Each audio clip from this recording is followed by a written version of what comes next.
What's up, everybody? Welcome back to another Nerd Rage Top 5, and today we are going to be discussing the top 5 G.I. Joe vehicles, and this was brought up by Chris Pinkerton, if you're nasty, because of the most recent crowd-funded venture from HasLab, which is the helicopter. What's that one called? No, the Dragonfly. Dragonfly. Shit, there it is. And it's already funded? It funded in 26 hours. So yeah, in light of that, we figured, he figured more so that it would be a good conversation topic. I think you're right. Now, I'll be honest with you, I chose this as G.I. Joe the brand, not just the good guy vehicles. Oh, me too. Okay, Yeah. Making sure. Yes, there's plenty of Cobra in here. Good. All right, so we're going to go ahead. As usual, I have Uncle Dolphin. Yo, I have Chris Pinkerton, if you're nasty. Party people. We together collectively form Nerd Rage Radio, which you can find on your podcast network of choice every week. It publishes on Thursday for free. And you can find the uncut version of this on Patreon if you're so interested. With that being said, we're also going to invite you to list your top 5 G.I. Joe vehicles in the comments, to which we will or will not be interested in, but you're welcome to list them anyway. Christopher, number 5. I'm going to start out with the Tomahawk, which is another helicopter. It's a dual blade. It's kind of based on a Chinook helicopter. It came out a little later in the line. I remember getting it at KB Toy because it was on clearance, but the whole front canopy opens up and you can put two figures in it, and then the sides are open, so you could put like maybe 6-8 other figures in it. I think it had like rappelling lines. It was really, really cool. Yeah. I never had one. I don't even know if I've ever had a chest plate, and they were like camo, like a desert camo. Yeah. If memory serves. Yeah, it was a really cool figure. Really cool vehicle. And it seemed like the figure was kind of lame. I don't remember. Like he just had a doofy face. I guess all those old G.I. kind of had doofy faces. But That's why the helmeted ones were so cool. Yeah. You could hide all the doofiness. put a beard on that guy. Yeah, I don't want to see his chin. Joe, what about you? Number 5. I'm going to preface by saying I'm going to keep the hiss and the flag out of it because they're too easy. Okay. So mine is a giant wheel, and a guy sits inside the wheel, and I thought that was the coolest thing. And now it's actually kind of a common design. But is it small? The Buzz Bore. The Buzzbore. You know, it's crazy. That looks more like a Masters of the Universe thing. It does. G.I. Joe. I remember the wild designs, obviously. Yeah. So my number 5 is the Rolling Thunder. Yeah. So because it was more like a playset than it was a vehicle, yeah. but it had wheels, so it's just counted as a vehicle. But like it's like, I mean, I don't know anything about weapons and tanks and all that kind of stuff, but like it basically transforms into like this nuclear missile launcher. Yeah, and it's like so like as a child you can like play Armageddon in your living room and launch these missiles that are like the size of your forearm and just wipe out the entire Cobra Force. And then I always thought it was so bizarre. And then years later, you could play Armageddon with Bruce Willis and Matt Damon. And then years later, you could watch world leaders play Armageddon too. Right now. That's right. Did G.I. Joe die a lot?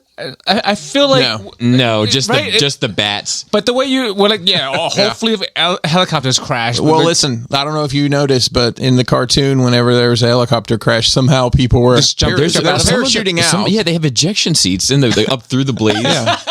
Well, even number 4, Christopher. Number 4 for me is going to be the Awe Striker. This is it was kind of the second Jeep kind of thing that they made for the Joes. The first was the Vamp. So the second one, it's more like a dune buggy almost. It's low to the ground. It actually had suspension on it, which I thought was the coolest thing. Had a gun in the back. I just really enjoyed playing with that. I have very good memories of that. Actually, I think they re-released that here over the past couple years. It's one of the ones I've always enjoyed playing with. Yeah, and I think once again, it's like half of those things when you go back, it's because you're little, right? For one, and it's like how much of it is actually manageable. Yeah, but like the little Jeeps and stuff, you could actually like kind of get your hands on, so to speak. Was it not floatable? It sounds like a project we could work on. It shouldn't have been hard for them to make it floatable. We just put a piece of plastic on the bottom. True. I mean, if you can afford a flag, you can probably afford a pool back in the day. That's true. That's probably true. That's probably true. Number 4. Number 4 is the space shuttle. Does anyone remember the space shuttle? Yeah. It's got a whole launching pad. It's the Defiant. That thing is awesome. Like, even without being a G.I. Joe toy, that thing is just... Whatever the kind of branch of military that the Joes were under, Space Force, we're ahead of the time. We have Space Force now. they got to get their budget under control. We're like $6 trillion in debt. We don't have time to be building spaceships for these dudes. Yeah. I never had the spaceship. That was like one of those, like, it was rare that you knew somebody with it because it was like, Yeah, I knew one kid that was my brother's age that had it, and I remember going over to his house and playing with it a little bit. And it, you know, we had a lot of the other big play sets. We didn't have that one, so it's cool. And I actually saw one at a toy store here recently. They had one for sale, like set up and everything. It's like, that's just so massive and so many little parts to it. And Yeah. almost anxiety inducing to think about now. my number 4 is the Night Raven, which is that is. it's like the Blackbird jet. It's like a SR-71. But it had like a separate jet, like escape jet almost, that like came and separated off of it. It came with the Strata Viper, if memory serves. I believe that's right, yeah. And he had a cool design. And I just remember as a kid, I'd never had it, but I wanted the Viper. You know what I mean? And it was always kind of heartbreaking to me as a young person. But like the jet was like, I feel like it was such an 80s jet. Yeah. You know, like there was like, it was everywhere. There's like Some models X-Men. of it, toys of it. The X-Men have one. Like Blackbirds were just like, you know, the They're the coolest thing. SR-71, the Sonic, whatever it was. Like, It was cool as hell. It's a cool design for sure. Fast. yeah, it's a cool, fast, sleek looking design. It almost looks like a Batmobile, you know what I Yeah. mean? But like it looks like something a Batman would have. Yes, for sure. So my number 4 is the Sky Striker, the F-14. another classic. Yeah, with the swept back wings. I just have so many fun memories of that. The fact that the wings came up and down, and he got Top Gun right around the same time. That's the thing. It's another one of those, so like, much fun. It's so a jet iconic. that represented the era, you know, like Top Gun, obviously G.I. Joe, and then the F-15 being in Transformers, like a lot of this Yeah. F series. Yeah. Like I don't feel like today's generations have those attachment to like jets. Like No, like I we mean did, jets or- are. We don't. We might not even know what our jets look like anymore. If we're Yeah. being honest. I feel like it's just 22 is the last one that's like, I think... Is that the Raptor? Yeah, Yeah. that's- Yeah. yeah. Like, there have been one or two. There's one in development forever that never worked. I don't know. But yeah, that was great. I mean, and it's like iconic. The teeth, like the shark teeth on the the whole side. bit. I mean, and it is, some of the designs strayed pretty far, but that's damn near panel Right. for panel on just an F-14. Yeah. Cat. And it was something about, as a kid anyway, I feel like the wings collapsing Yeah. and Oh, that was expanding. such I a don't know cool why thing. it's For so me, it's cool. Macross, not Robotech. Macross. Right, had the right, same right. design for the robots. Yeah, and once again, of the 80s, of its time, of, you know what I mean? Like, that's just another example of it. They were everywhere. What about you, Joseph, number 3? Number 3 is Havoc. It's a snow vehicle, and the people who drives it are laying down. Oh, they're laying down. That's I'm the like, one that that... doesn't make sense to me. they're like this. When I saw the Batman, the Nolan movies, that's what I thought of when Batman's like seat came down on the missile. I was like, oh, it It's like does the work. G.I. Just like that. Joe. Just like G.I. Joe. There was also there was that G.I. Joe vehicle that was like a double decker. It was like a tank, and like it came, and then like the top part like opened up Oh, and slid yeah. back, and then it was like 2 separate, it was like, it got a little goofy there. Yeah, they go from like pretty real. They have like an Yeah, A10 too. yeah. Like they have like a regular A10 plane as like Yeah. the vehicle, but then they have My number 3 is the Stun, the Cobra Stun. It's like a bike kind of thing. It was kind of like a bike, and it had 2 seats in the front, and the 2 seats could split off to the sides. And it was like, I guess it was more like a trike. It almost looked like it would have fit in with like the Dreadnoughts. Yeah. Oh, okay, yeah, that is cool. I know this. It was just I don't a know the cool but that is design. a cool design. And it looked snake-ish. Yeah. It's like a lot of those like vehicles like that Cobra had that were outside the realm of kind of reality. The ones that looked more like the serpents, like to me, were more interesting because it all fit into the same motif. It all, as opposed to G.I. Joe, which had like the true military vehicles, having the stuff that was a little bit more sci-fi on the Cobra side always seemed cooler to me. Number 2 for me is going to be the Night Raven. The Oh, okay. SR-71. Yeah, So yeah. I had that growing up, and that was such Yeah, dude, an love to hear amazing vehicle. It's so much fun. The little pod on the top. I remember the canopy didn't lift up, but the inside of it dropped down, slider, and you put your characters in and load it up that way. Yeah, I never It's had it. It armaments just- and everything. It was just a lot of fun. It was similar to the X-Men Blackbird in the sense where like it wasn't quite the Blackbird. Yes, But it was like stylized in a way that still seemed like it was in the spirit of the Blackbird. it's definitely like a copy of Yeah, and then had some extra sauce. 2 is the Terradrome. Is that a vehicle? I think so. I count Comes it as with a vehicle. There's like a little That's it. ship that comes in the middle. Oh, that's true. Yeah. That's true. That's just a cool thing that looks like it works. And it was like a circle.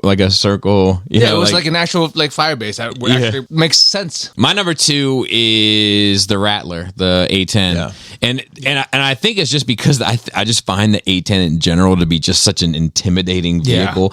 Like it just a looks cool like it was plane. born to kill you and everyone you know. And like it looks like the moment the A10 woke up out of bed, it just wants to kill people. Yeah. Like it's the most horrifying jet I've ever seen. It like it's not sleek. It's not like it just looks utilitarian. It's just it's like mean. I am here to destroy your entire village. That thing is meant to like hit the ground, right? It's not for air combat. I No, think it's a anti-tank. it's Yeah. meant to shoot people on the ground. So that's It's interesting to think of things that like contextually that we don't often do, right? So like if you're a toy designer, you're going to do this military thing and you have different options to choose from in terms of vehicles, and you had to choose which vehicles inherently lend themselves to villains or inherently lend themselves to heroes. And like choosing the F-14 as a hero's jet is like the right choice. Right, And right. choosing the SR-71 and the A-10 as the villain is the right choice. sense. Right. You know, it's clever. It's like to me, it's like the scariest vehicle ever created. Like Wow. it just looks like if you ever watched any of the, they always do put the face on it too, so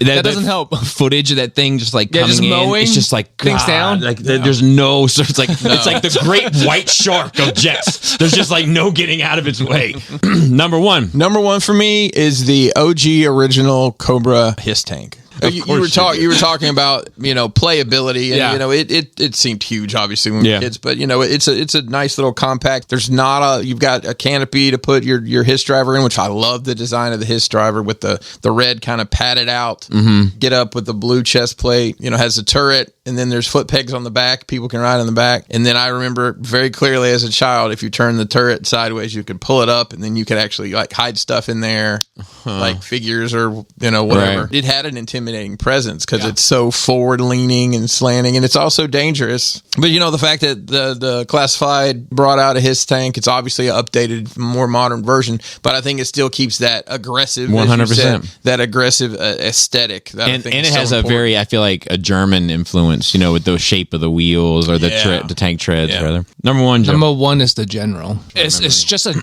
giant. The car insurance. No, I pulled it up just in case. Show me what you're talking about. I loved it because it was just like looks like a farming vehicle. it does, but it's just like a mobile, like almost like an aircraft gosh. carrier on land. It's just a giant thing, just full of doodads. How do I don't remember this. I don't remember either. it. Like, I remember it from Asia Land, so I don't know if it's just an Asia Land thing. It came out in 1990, so That's I when I was on the way out of G.I. Joe. So I was that deep in one the of those. sewers of New York City fighting the Foot Clan. There you go. Do you know the driver of the vehicle's name, Joe? It's great. It's a great name. Major Storm.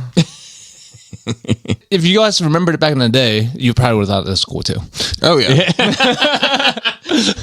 My number 1 is also the Hiss tank. I think it's just so bloody iconic, and once again it tied in that military aspect, but it also had that sci-fi aspect. Yeah, and that came out pretty early in the line, so I think it was still, they were trying to make things somewhat realistic within reason. It was just going to fire red lasers and blue lasers. So. Yeah. So please let us know what your top 5 are. Chris Pinkerton, tell them where they can find you. Oh, on this Hiss tank pulling my sign right here. Oh no! Crashbox Customs all across the fruited plain. And I'm not really anywhere right now. You can find me here. on Nerd Rage. Oh, on Nerd Rage Radio, yeah. Also, be sure, if you like this conversation, to tune into Nerd Rage every week. And with that being said, Flap your lips. Tasty toenails? Is that it? It is. It's been a while. Tight trash, player.